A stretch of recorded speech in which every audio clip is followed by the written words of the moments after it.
one of the salient features of the culture is a certain gaiety, a certain pleasantness.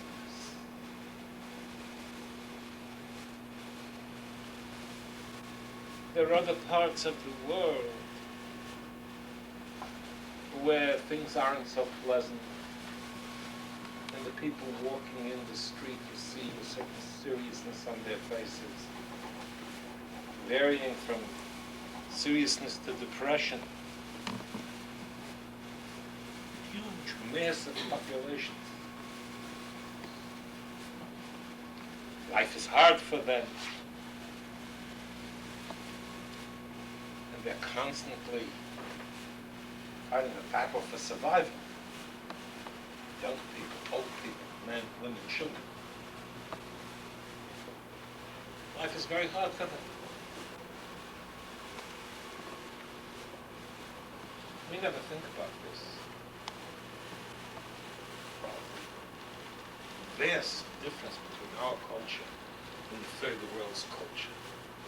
I'm not talking about Africa. There it's extreme.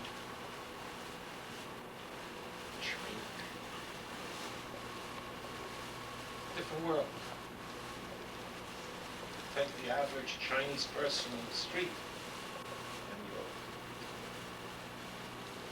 tell him, describe to him our life, the life of an average American citizen. You won't believe it. The amenities and the things that we have, which each home has. You won't believe it. We're talking about fairyland. Baruch Hashem, we live in such a culture. And it's very hard in our culture to become very serious and to discuss very serious matters. People don't want to do it.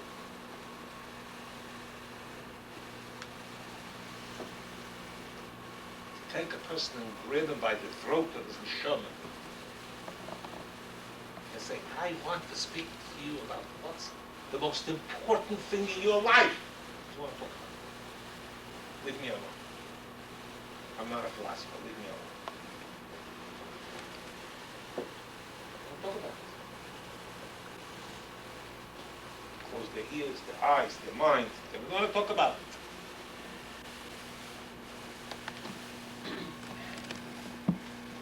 But in a Makom Torah, in a yeshiva, in a Makom Torah,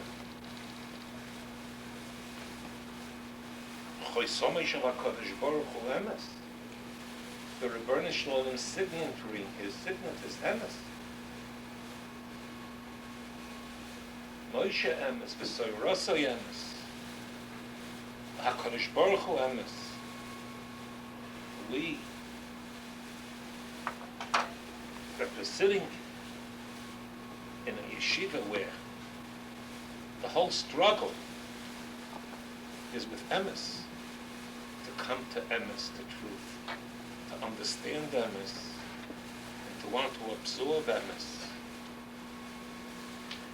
We have to have the courage and the desire to know the emes la'amita, the truth about our lives. No matter how painful it is, no matter how unsettling it is, no matter to what decisions it drives us, we have to hear the emes of the Torah. We have to have the courage to listen to the emes of the Torah.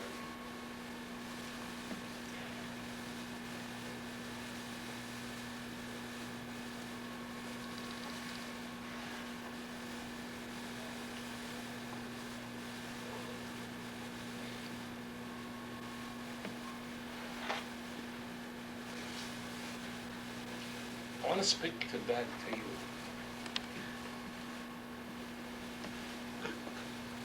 about an ingredient in our being, in the being of every person, and what the Torah has to say about that ingredient.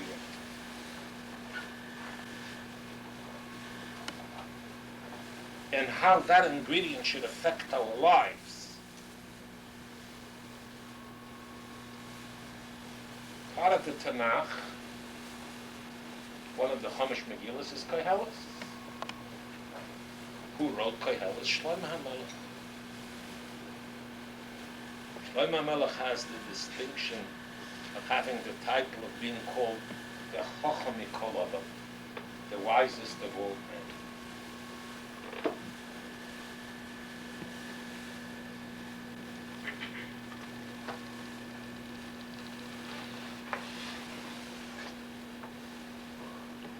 Koheles begins with the sentence, Divrei Koheles ben David, Melech b'Yerushalayim.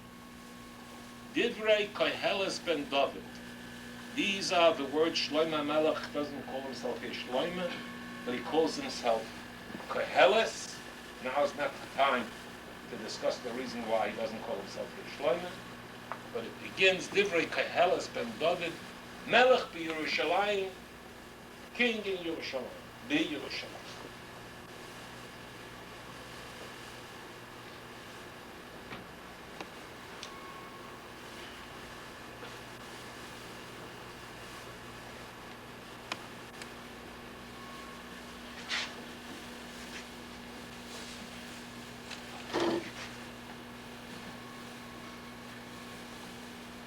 What is this pasuk telling us?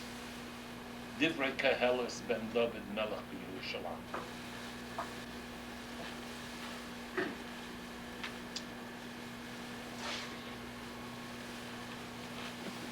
The Medrash brings a pasuk, begins with a pasuk, and that pasuk will give us understanding and insight into what Divrei Koheles ben David Melech b'Yerushalayim means. The Medrash brings a posik in Mishlei. Chazisa ish mohe b'mlachtoi lifnei melachim yisyatzei. What does that mean? Chazisa. If you have seen, chizoyon, to see. Choza means to see. Chazisa ish mohe b'mlachtoi. If you see ish, a person, mohe, who is quick, b'mlachtoi, in his work. In other words, he's diligent. You see a person who has the virtue, he's a very diligent person. Whatever he does with force, with decision, with consciousness. He's diligent. Shlomo HaMelech says in the pasuk in Mishlei, he says, Chazisa ish moed b'mlachtoi. If you see a person who has this virtue of diligence, he's a young person you're looking at. I want you to know, lifnei melachim yisyatzei. One day he shall stand before kings. A person who has the virtue, quality of diligence will soon come to give it a different translation, a different English word. In Chazisa, ish moed b'mlachtoi, you come in a room and you're in a society, you see one person who works, whatever he does with an avidity, with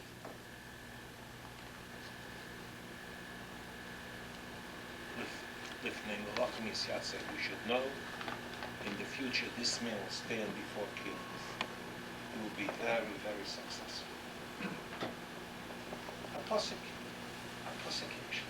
Now listen to this story that the Medrash brings to define and explain to us this virtue of diligence.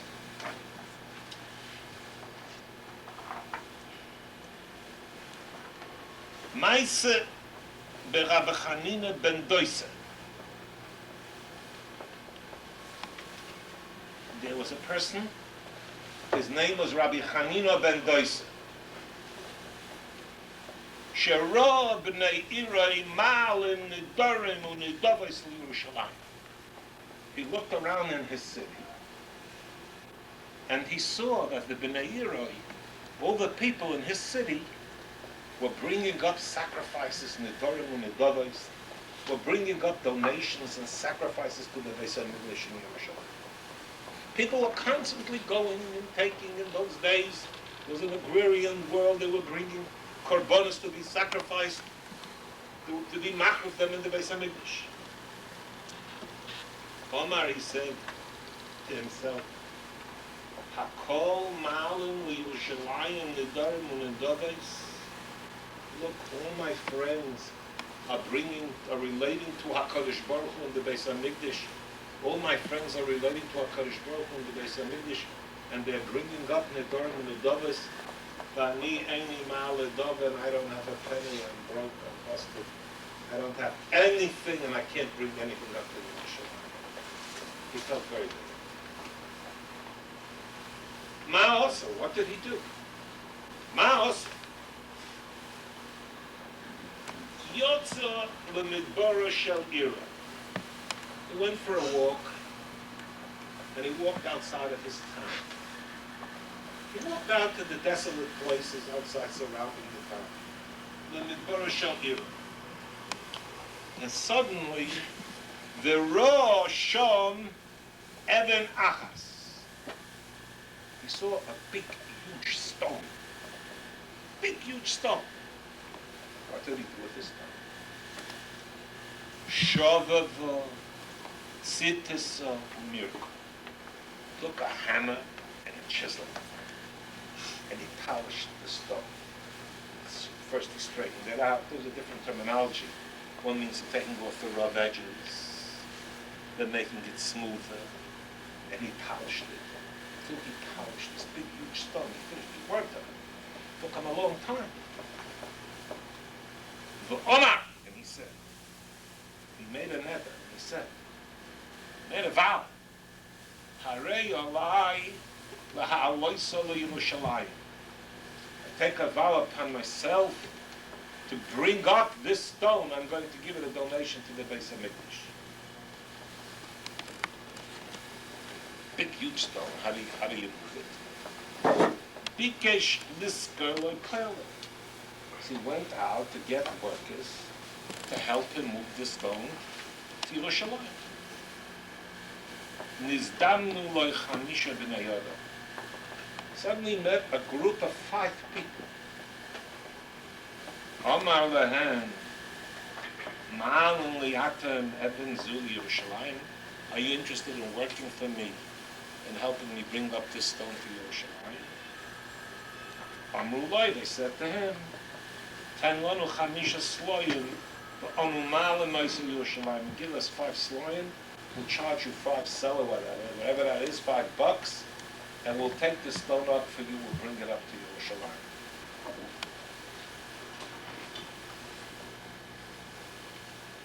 Bikesh l'tnuhem, he said, good, because the price was right. He wanted to give them the 5 sloyim. V'lo nimtza b'yodoi davar l'shah. He stuck his hands in his pockets, he scraped around in his pockets. He didn't have the 5 sloyim. He didn't have 5 sloyim.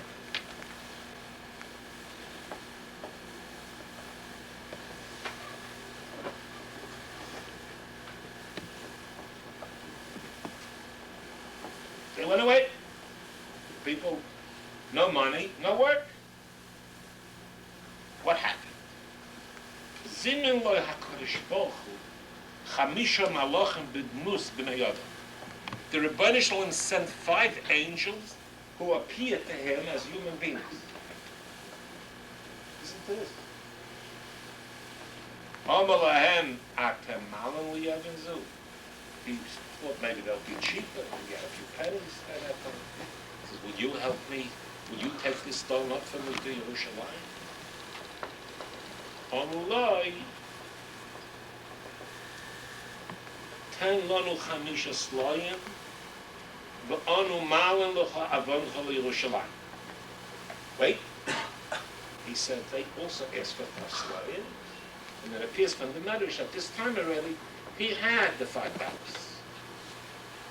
They said, for $5, we'll take this stone, the second group of people. We'll move this stone to Yerushalayim. But, we have a condition. Omuloi, they said to him, Bilvad, shetiten yotcha ve'etzba'echa imo. We'll take up this big, huge stone for Yerushalayim for you for 5 stones. But we have a condition. So you have a hand. We want you should take one finger of your hand, etzba, echo, and help us push the stone with one of your fingers of your hand. If you'll help us do that, we'll take the stone to Yerushalayim.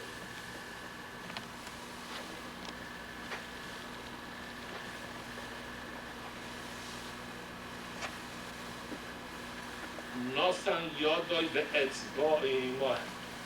He gave them his hand with the finger that they wanted, and they began to push the stone, and presto,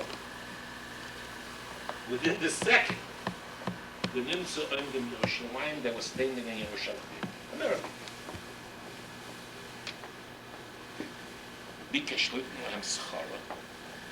He wanted to pay these 5 people. He had a contract, a promise to the 5 people. And they disappeared. They were not here. He couldn't find them, they disappeared, and he could not pay them. He understood that there's something very strange happened here. Something miraculous, something very, very strange happened.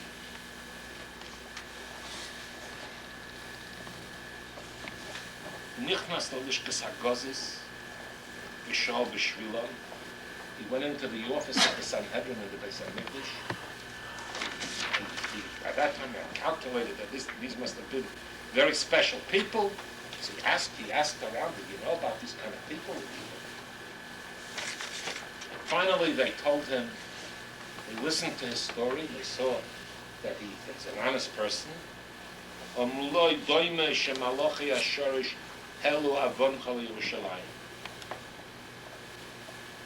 told him, young man, a miracle happened with you, and Malachim took and brought your stone to Yerushalayim. And he told them the whole story from the beginning, from the time that he felt badly that he could not bring a korban to Yerushalayim, and he told the Sanhedrin that whole story. The Korul of HaMikra Zeh, and the Sanhedrin said on this person, they applied the following person, Chazisa ishmohe b'mlakta l'fnei malachim yisyat. The Sanhedrin said, they said the pasuk that we learned before, if you see a person who is diligent in his ways, he will stand before kings. And the Sanhedrin said, in this way, in this instance, they read the word malachim, angels will come. That's the end of the story. You have to understand that I'm not reading you from a fairy tale book. And I'm sure you also understand that I didn't come to tell you about miracles. This is a medrash that was written by Tanoim and Amoraim, people who were giants, people who were spiritual giants. We have no concept into their dimensions. And this is Torah. If you want to get up in the morning and you want to learn this Medrash Rabbah, you're not allowed to learn this Medrash Rabbah till you wash your hands and you make Birkas HaTorah. This is part of Torah. So we have a right to try and understand, what does the Medrash Rabbah say? This is Torah for every Jew. What is this Medrash Rabbah saying to us? What relevancy does this story have to our life? We have to learn this, so we learned it. So we walk out. What does it mean? Are we entertained that a miracle happened, that a man went and put one finger, and there he flipped his finger, and there he was in Yerushalayim. Is that what the Medrash is telling us now? I tell you, if you traveled from the end of the world just to come and learn this Medrash here today, and understand a little bit, that's worthwhile.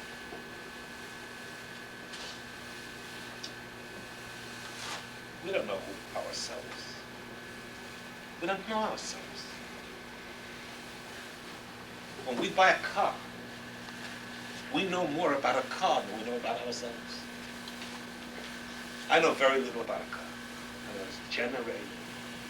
I know its transmission. I know such thing as fuel change, oil change. I've heard phrases. I know more about a car than I know about the secrets of my being. This medrash is telling us about an ingredient that we have. About a phenomenal ingredient that every human being has. That the Rebbeinu Shalom put into a person. An ingredient that is so powerful that it's equivalent to a miracle. And it can rot miracles. That ingredient is called the Ratzon. Will.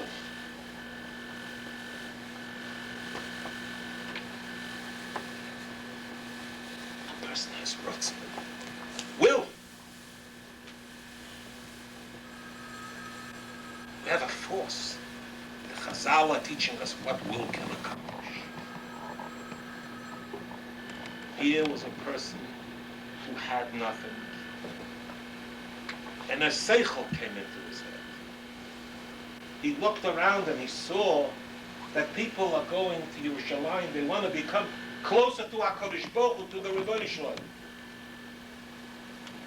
They want to go to the Beis HaMikdash. They want to relate to the Rebbeinu Shalom. So they used to bring karbonos. You have to understand what karbonos are. It's a different sugya. We should learn it. Maybe we will learn it sometimes in the Yeshiva. And he felt inspired. I also want to relate to the Rebbeinu Shalom. I have nothing. I'm broke. I'm poor. I'm poor in strength. I'm poor in assets and money. I'm poor in intelligence. But I have a will in me. I have a koyach of Ratzon in me. Ratzon, desire. I want to relate to the Rebbeinu Shalom. He goes and he sees a stone, a huge boulder.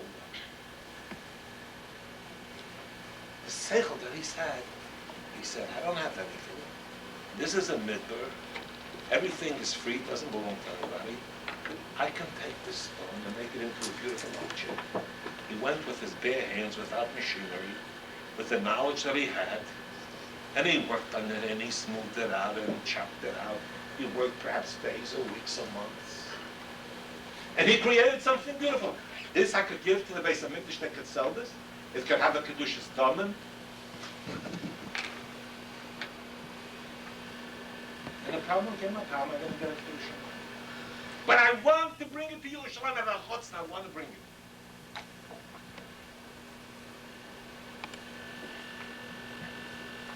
Man is not alone. Every time he banged the stone, was an expression of his desire, of his Ratzon. Every minute that I put into cleaning the stone, beautifying the stone, the Rebbeinu Shalom said. And we have a cloud in the Gemara, Abolet Taher, Misayon Oisah. Abolet Taher, you want to come to Tahara. You want to clear out all the pollution in your life, all the sediment, all the garbage, and you want to come to emes.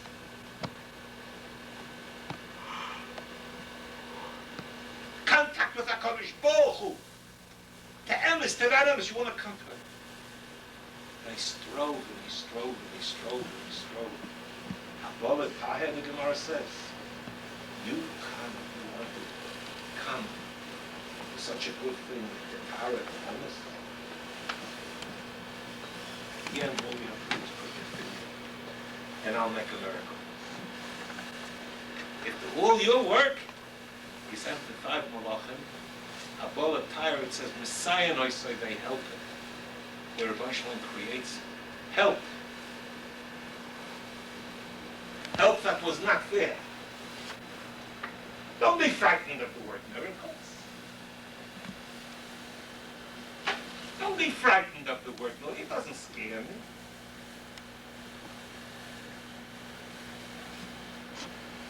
Whole nature is a miracle.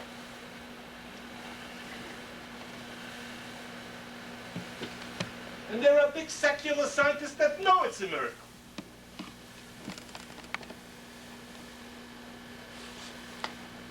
But the relationship between a person's Ratzon, between will, the Sfarim HaKadoshim say the following. The Hebrew word for will is Ratzon, Reish, Tzadik, Vav, Nun. Those same letters, Reish, Tzadik, Vav, Nun, if you move the letters around, spell the word Tzinor, a pipe, an aqueduct. Tzinor, a pipe.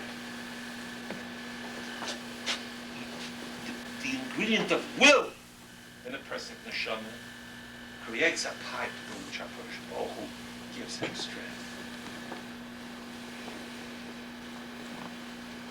I grew up in yeshiva my whole life. I was in a bnei when I was about your age. There were very, very bright people. I probably was amongst the group that were the low men on the totem pole.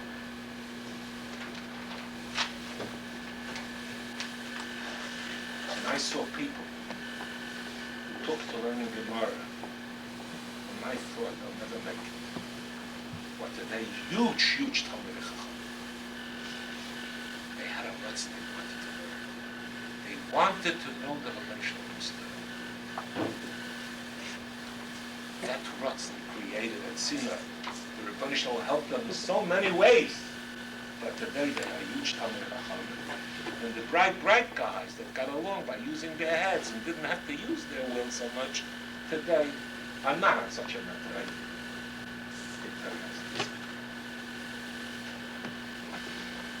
We have to go out and dance. Rebbeinu Shalom, we say in the morning, you were kind of shomish in a Saturday.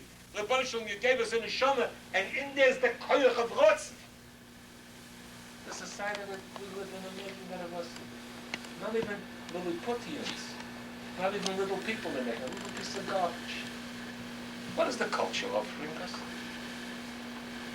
They say become garbage.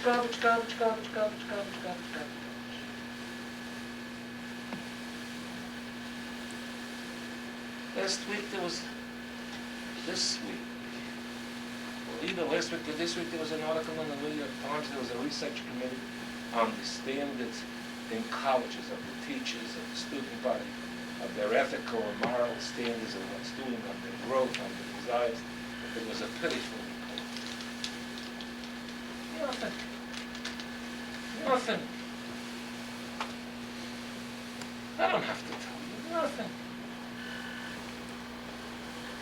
Outside of the bnei today is a garbage can. With all due respect to universities, and I do respect them, they are garbage cans.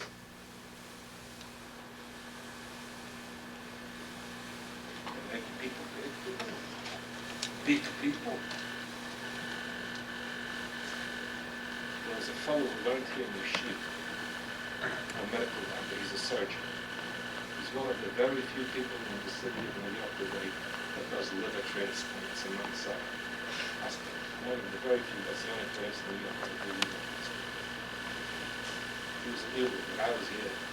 7 months. It's an old story to tell you how he learned what he learned here in yeshiva. He was here for 7 months. He told me about one of the biggest heart surgeons in the city of New York, a young guy. He comes to the hospital with blue jeans with patches on a motorcycle. He says he has genius hands. Genius hands. Amazing! He says outside of that, he's a bum, a tramp, a misogynist, insidious creature. Turn it up, you know. Bigger dimensions of making somebody big, only the Torah, only in the Davar HaMishal Haloch. Only in the bnei.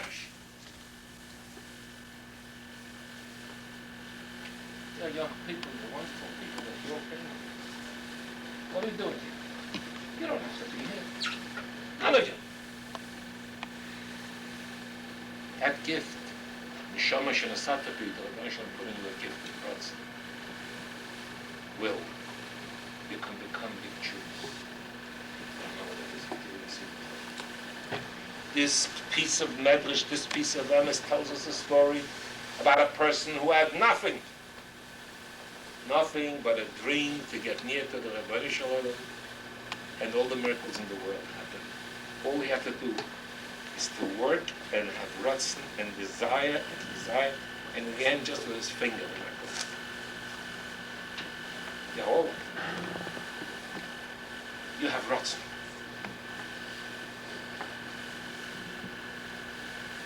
You're in a wonderful place. You're not a businessman. Wonderful Rebbe. You're in a Gan Eden. You have to use your Ratzon. Every minute has to be precious. You have to crawl on all fours to come to understand what Torah is. The Oir HaTorah. It's a miracles. You know what the biggest miracle? I'm not saying it. The big Rabbi once said. He said it in Yiddish to make it not speak Yiddish.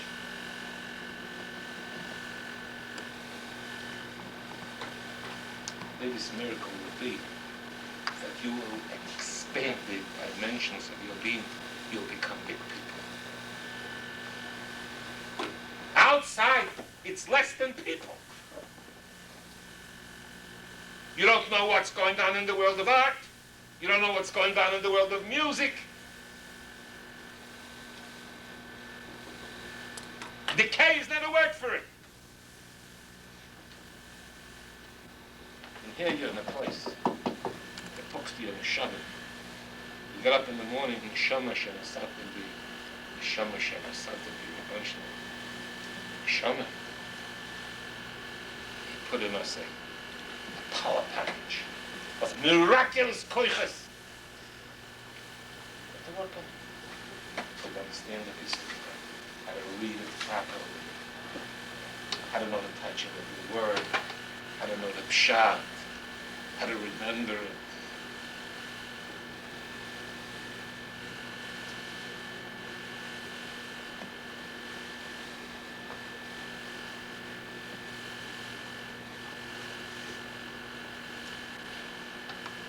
Be a good idea. We should Xerox the Medrash. We should learn it inside each word. You can become good Jews. The most beautiful. Listen to me. I've been around almost the whole world. There's nothing as beautiful as a Torah Dekid. Nothing in the world is beautiful.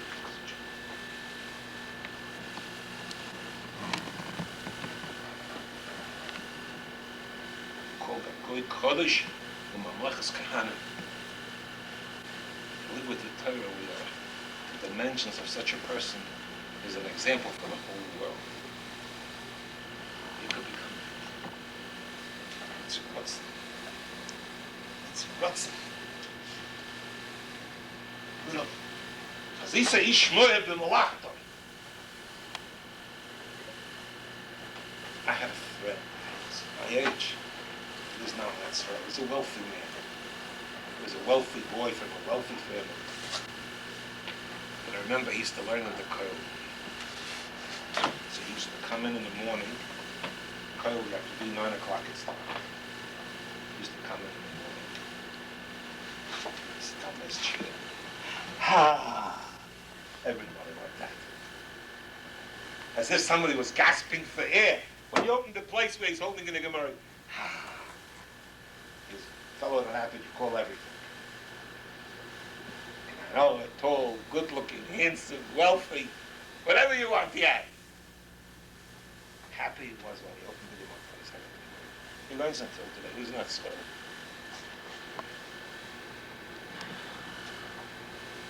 You have to be happy when you toil here. You have to have a good strength within the Mesiras Nefesh. You have to speak to your Rebbe and how to do it, and to do it with strength, and you have to battle. You have to develop your Ratzon. You have to watch your Ratzon.